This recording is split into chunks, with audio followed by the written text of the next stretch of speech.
Last time, we saw the first encounter between Turles and the other Saiyans, as well as Cumber, of course. But things are heating up, especially because someone else just entered the mix. We'll be covering that fight and more in this 11th part of What If the Saiyans Were Good. Frieza fully powers up, showing off his newest power, his black form. This is a huge surprise to all the Saiyans because they didn't even see Golden in the first place. Plus, even Turles and Cumber didn't know about the black form.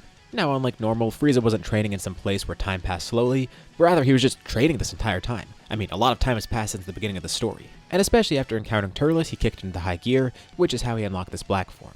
Turles is honestly pretty amazed to see him in One Piece, but he's not in One Piece, he's in Dragon Ball. But Frieza says he was fully able to recover from that attack, and Turles almost did have him, but he didn't quite finish the job. Cumber doesn't care about any of this nonsense. He simply needs to grow stronger, and Frieza's an obstacle to him too.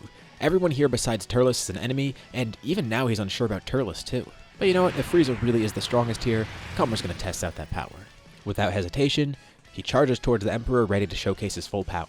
But the battle is very brief. Had Frieza simply been in his golden form, Cumber would have definitely defeated him, but this form is way too much for him.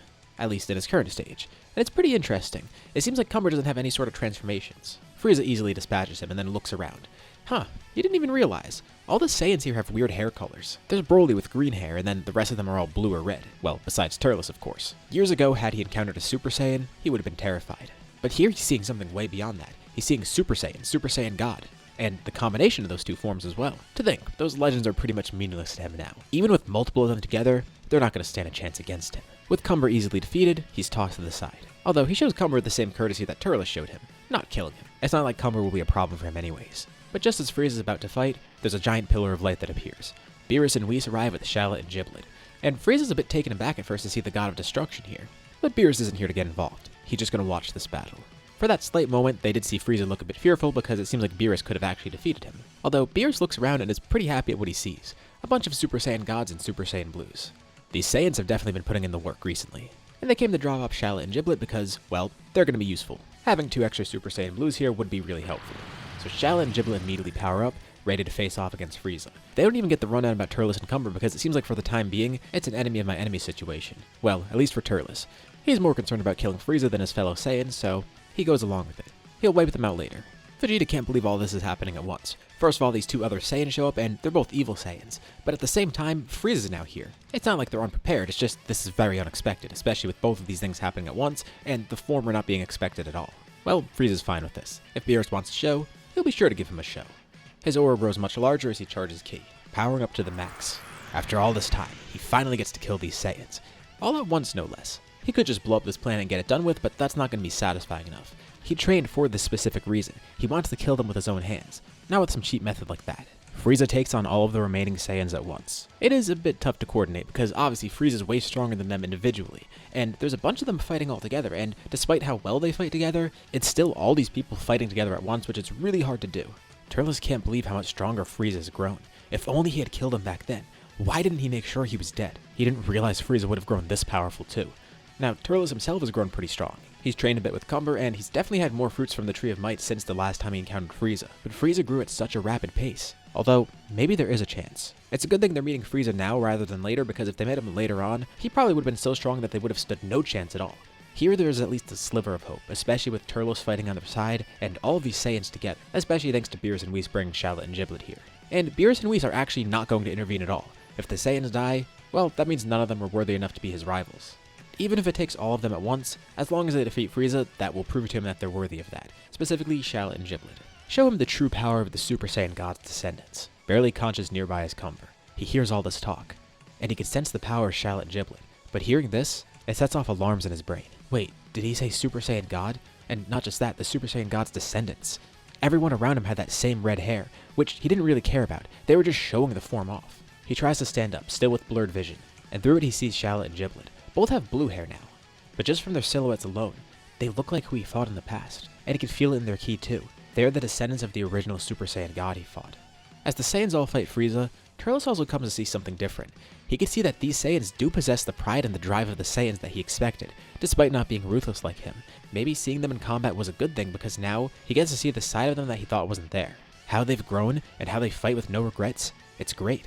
They definitely embody the nature of the Saiyans, even if they're not like him. Maybe he was wrong to pick a fight against them. He didn't even really want it in the first place. But it's not important for him to focus on that right now. He needs to focus on surviving and, more importantly, killing Frieza. Paragus then falls back for a bit and calls Vegeta to him. He has an idea. With all of their power combined, they probably can defeat Frieza. The issue is combining that power. It's really hard to launch a full power coordinated attack like that all at once. Especially because Frieza's just not going to sit still for that. Like, getting all the Saiyans together to launch an attack at once would be great, but that's not going to be possible. Although, Paragus can try something similar. He can act as a beacon for them. Using spirit control, he can collect energy from all the Saiyans, and then channel it into one Saiyan who could land the final attack. And he wants that Saiyan to be Vegeta. Vegeta isn't the strongest of the group. Broly, Shallot, and Giblet are stronger, but that's not the point. First of all, those three are going to be needed to actually hold Frieza back and distract him. But more important to Paragus, he feels like it's right for Vegeta of all people to do this. This fight is a fight that they all share, but Vegeta's their leader. This is more personal for him too, and he's shown them great guidance so far, so Paragus asks him to guide them to victory, and Vegeta accepts without hesitation. Paragus can collect all of that power, so he communicates with all the Saiyans telepathically, telling them what to do. One by one they start to grant power. It's very little by little because they still need to use their own power to fight. And it's not like they all do it at once. Like, first it's Bardock, then Raditz, then Gine. Then so on, then so on. All of the Saiyans eventually lend all of their power to him, and it's a very slow process. They are able to hold off Frieza, but it's starting to seem hopeless. Like, look at how quickly he defeated Cumber, and even with all of them fighting together at once, it's still not enough to take him on. There was actually a point during the battle where some of them were starting to lose hope, like this happened too soon. They weren't ready to fight Frieza like this. But that's not the case. They are ready. Everything they've trained for, everything they prepared for, and that journey that led them to this planet, it was all leading up to this very moment. Frieza was supposed to encounter them here. And this is where they could finally free themselves of him, where they could finally avenge all of the fallen Saiyans, and finally get rid of Frieza once and for all. They've suffered for decades under Frieza. Even before the destruction of Planet Vegeta, they suffered. Paragus continues collecting energy. It's so much that he could barely contain it within himself, so he starts to channel it into Vegeta.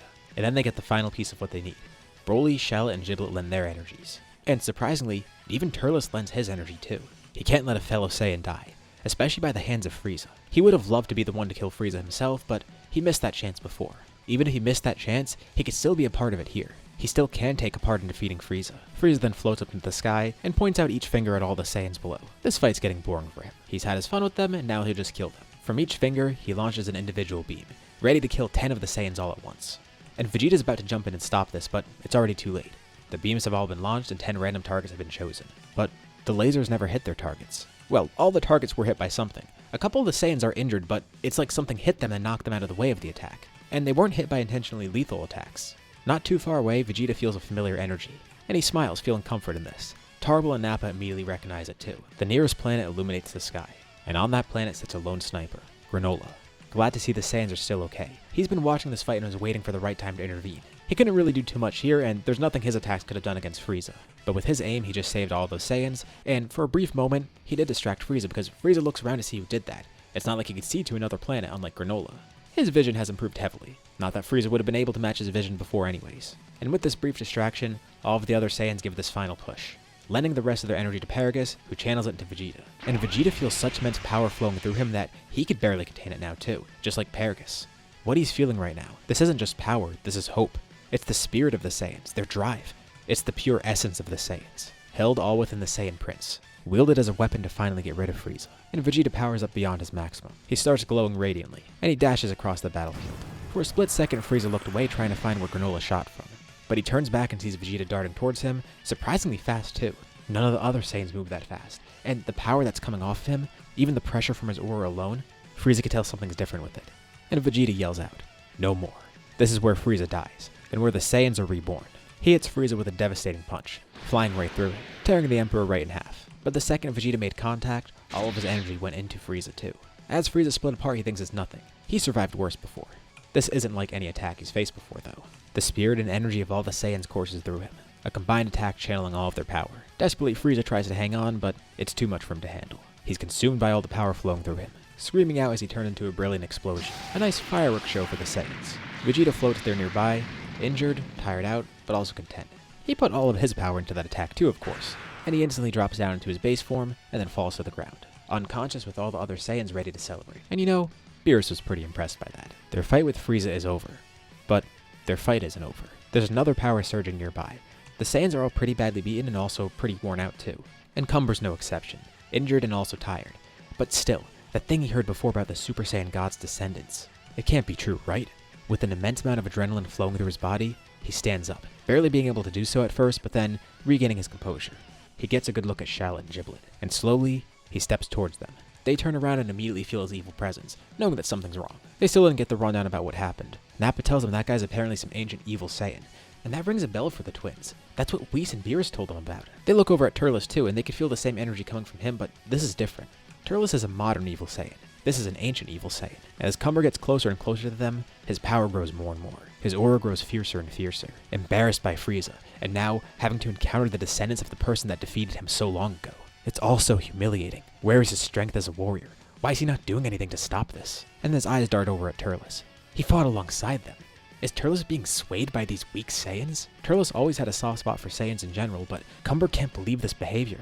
It's despicable. And Turles doesn't know what's happening with Cumber. Now, Turles isn't good at all, but he sees no reason to exterminate these Saiyans, especially after just fighting with them. But Cumber definitely has something different in mind.